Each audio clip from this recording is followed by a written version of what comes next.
오늘 나누실 성경 말씀은 이사야 12장 1절에서 6절 말씀입니다. 구약 성경 982페이지 이사야 12장 1절에서 6절 말씀입니다. 차례로 교독해서 읽겠습니다.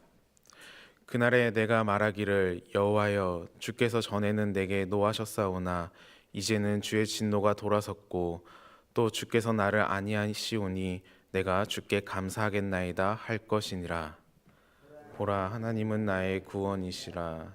내가 신뢰하고 두려움이 없으리니 주 여호와는 나의 힘이시며 나의 노래이시며 나의 구원이심이라. 그러므로 너희가 기쁨으로 구원의 우물에서 물을 기르리로다. 그날에 너희가 또 말하기를 여호와께 감사하라. 그의 이름을 부르며 그의 행하심을 만국 중에 선포하며 여호와를 찬송할 것은 극히 아름다운 일을 하셨음이니 이를 온 땅에 알게 할지어다. 시온의 주민아 소리 높여 부르라. 이스라엘의 거룩하신 이가 너희 중에서 크심이라 할 것이니라. 아멘. 사람들은 누구나 마음속에 기다리는 날을 하나쯤 품고 살아갑니다.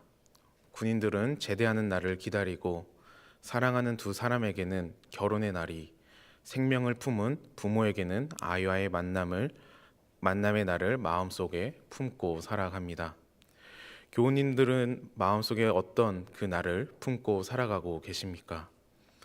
저마다 기다리는 그 날이 있다는 것은 오늘의 시간이 아무리 버겁다 해도 하루를 살아갈 이유가 되고 또 오늘을 견디게 하는 힘이 됩니다. 그리스도인 역시 기다림 가운데 살아갑니다. 그러나 우리가 기다리는 그 날은 단순히 개인적인 소망이 이루어지는 날이 아니라 하나님께서 약속하신 구원이 온전히 드러나는 날입니다. 우리는 이사야 11장을 통해 그 날의 모습을 살펴보았습니다. 여호와의 영이 충만히 임하시고 공의와 정직으로 세상이 다스려지며 더 이상 해함도 상함도 없는 평화의 나라, 여호와를 아는 지식이 물이 바다를 덮은 같이 온 땅에 가득한 날이었습니다. 그 날은 인간의 꿈이 아니라 하나님께서 친히 주신 회복의 약속이었습니다. 하나님께서 무엇을 하실지 말씀하셨다면 이어서 이사야 12장은 약속된 그 날에 하나님의 백성이 어떤 고백과 찬양으로 응답하게 되는지를 들려줍니다. 1절입니다. 그날에 내가 말하기를 여호와여 주께서 전에는 내게 노하셨사오나 이제는 주의 진노가 돌아섰고 또 주께서 나를 아니하시오니 내가 주께 감사하겠나이다 할 것이니라. 그 첫 고백은 매우 솔직합니다. 주께서 전에는 내게 노하셨사오나 라는 고백은 하나님의 진노를 부인하지 않습니다. 이사야 1장부터 11장까지 반복해서 드러난 것처럼 하나님의 진노는 이유 없는 분노가 아니었습니다.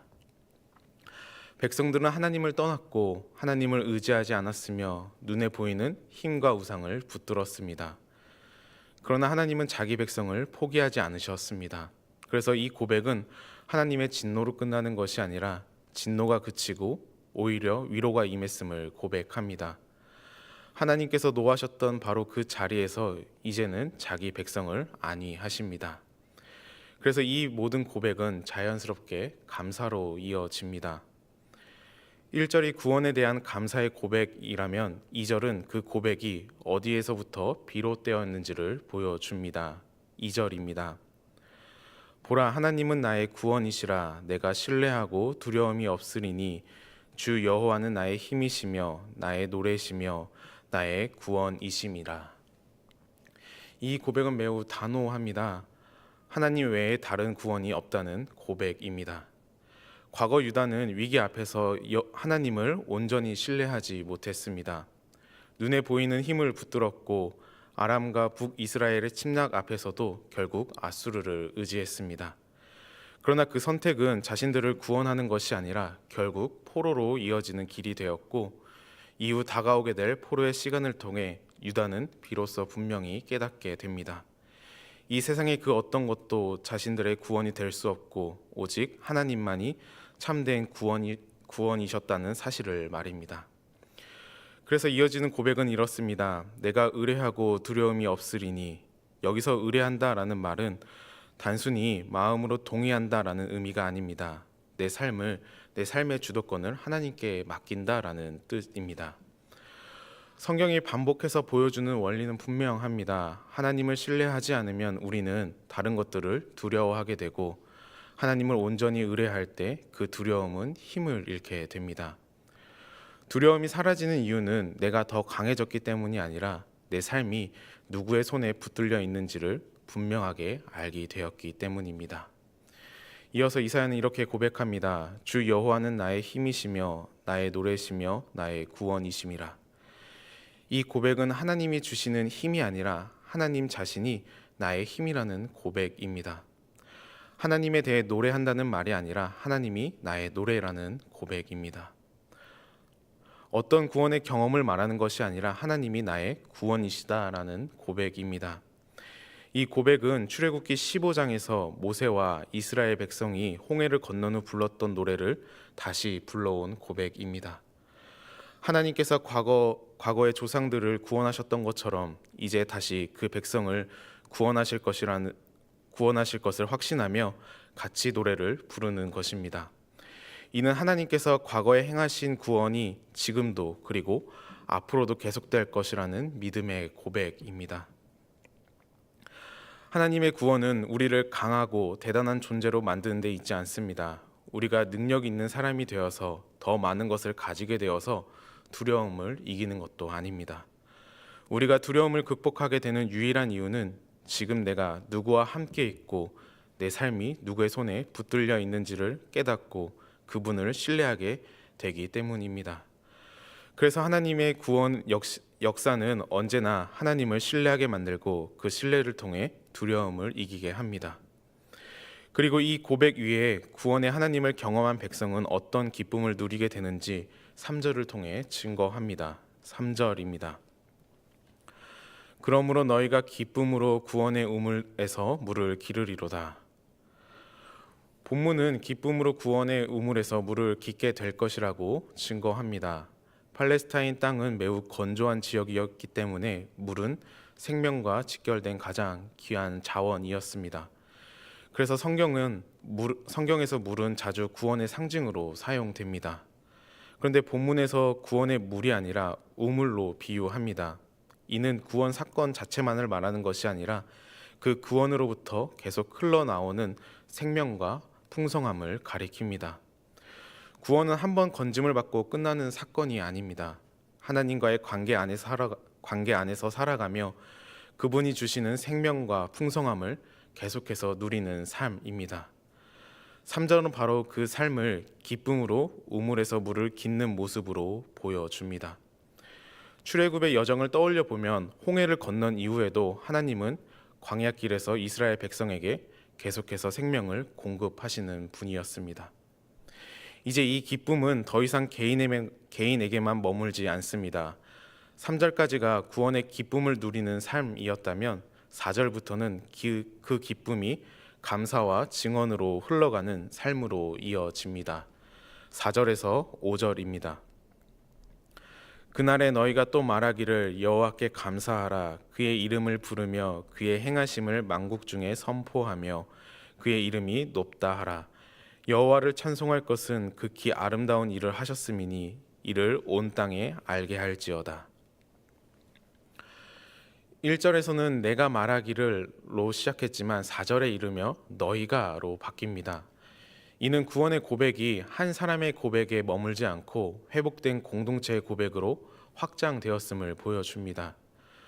구원은 개인적인 체험으로 끝나지 않고 공동체가 함께 고백하고 살아내야 할 삶이 됩니다. 그래서 이사야는 구원받은 공동체를 향해 분명하게 말합니다. 여호와께 감사하라. 그의 이름을 부르라. 그의 행하심을 만국 중에 선포하라. 그 이름이 높다 하라. 이 말씀들은 단순히 예배의 형식을 말하는 것이 아니라 구원을 경험한 공동체가 어떤 방향으로 살아가야 하는지를 보여주는 삶의 요청입니다. 특별히 그의 행하심을 만국 중에 선포하라는 말씀은 구원의 기쁨이 공동체 안에만 머물지 않음을 분명하게 합니다. 하나님께서 행하신 구원 역사는 이스라엘만을 위한 이야기가 아니라 온 땅이 반드시 들어야 할 소식이기 때문입니다. 회복된 남은 자들은 이제 열방을 향해 하나님의 구원을 증언하는 증인으로 부름받았습니다. 그렇다면 우리는 왜 이렇게 감사하고 부르고 선포하며 살아가야 합니까? 이사야는 그 이유를 분명히 밝힙니다. 하나님을 찬송하는 것은 그분께서 극히 아름다운 일을 행하셨기 때문입니다. 여기서 말하는 아름다운 일은 인간의 힘이나 지혜로 결코 만들어낼 수 없는 오직 하나님만이 행하실 수 있는 구원의 역사입니다. 이렇게 4절과 5절에서 이사야는 구원을 경험한 공동체가 감사하고 예배하며 선포해야 할 사명을 분명히 보여주었다면 6절에서는 그 모든 찬양의 이유가 어디에 있는지 한 문장으로 요약합니다. 6절입니다. 시온의 주민아 소리를 높여 부르라. 이스라엘의 거룩하신 이가 너희 중에서 크심이라 할 것이니라. 소리를 높여 부르라 라는 표현은 감정의 과잉이 아니라 확신에서 흘러나오는 기쁨의 외침입니다. 그 이유는 분명합니다. 이스라엘의 거룩하신 이가 너희 중에서 크심이니라. 여기서 말하는 하나님의 크심은 멀리 계신 분의 위대함이 아닙니다. 하늘 저편에서 바라보는 분의 장엄함이 아니라 지금 너희 가운데 계신 하나님의 크심입니다. 거룩하신 하나님은 두려움의 대상이었습니다. 이사야 6장에서 이사야는 거룩하다 거룩하다 거룩하다 외치는 하나님 앞에서 자신이 멸망할 자임을 고백했습니다. 그러나 12장에 이르러 그 거룩하신 하나님은 여전히 거룩하시지만 이제는 자기 백성과 함께 거하시는 하나님으로 노래됩니다. 이것이 바로 임마누엘의 은혜입니다. 하나님을 찬양하는 이유는 하나님이 무엇을 주셨기 때문만이 아닙니다. 상황이 나아졌기 때문만도 아닙니다. 하나님께서는 분명 우리의 상황을 바꾸십니다. 사망에서 생명으로, 환난에서 건져내시고 상처를 치유하시는 구원을 베푸십니다.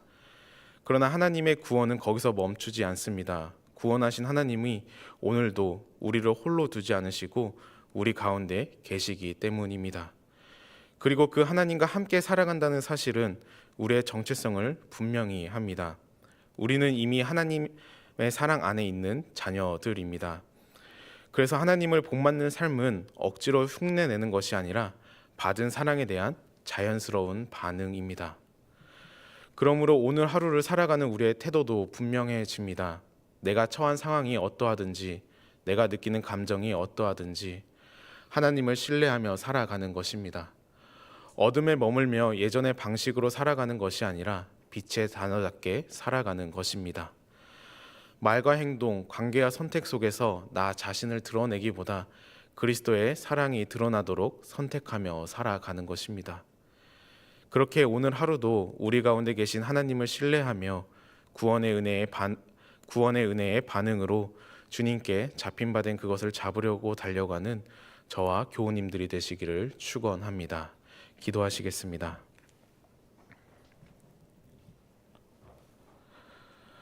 하나님 아버지, 오늘 말씀을 통해 하나님은 우리의 구원이시며 지금도 우리 가운데 거하시는 하나님이심을 고백합니다. 오늘 하루를 살아가며 하나님께서 우리의 삶 가운데 행하신 아름다운 일들을 기억하게 하시고 그 은혜가 감사가 되며 감사가 찬양으로, 찬양이 삶의 고백으로 이어져 우리의 말과 태도를 통해 하나님이 어떠한 분이신지를 드러내는 삶을 살아가게 하여 주시옵소서. 오늘도 우리의 삶의 자리가 어떠하든지 우리의 시선과 마음이 환경이나 상황에 머무는 것이 아니라 우리 가운데 거하시는 하나님을 바라보며 임마누엘의 은혜 안에서 주님께 잡힌 바 된 그것을 잡으려고 달려가는 하루가 되게 하여 주시옵소서. 예수님의 이름으로 기도드립니다. 아멘. 개인 기도하시다가